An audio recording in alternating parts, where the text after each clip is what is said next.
আলোচনা হলো এবং এই প্রকল্পগুলো আগামী দিনে করার জন্য যে প্রস্তাব এসেছে এই হাউস থেকে আশুলিয়া গ্রামের রাস্তা রিপেয়ার, ওয়ালমারা, রানীপুকুর থেকে মজরি চক পর্যন্ত, এবং ওখানে একটা অঙ্গনারী সেন্টার আছে যার নিজস্ব ঘর নেই, যাতে অঙ্গনারী সেন্টারে নিজস্ব ঘর করা হয়,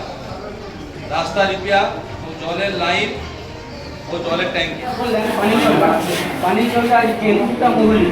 যেটা আমাদের রঘুহাটটা আছে ঠিক সেই পাশটা, ওইটা পানি ওনাকে বলুন, উনি বলছে ওই স্কিম আমরা নিচ্ছি, আপনারা সমাধান করুন।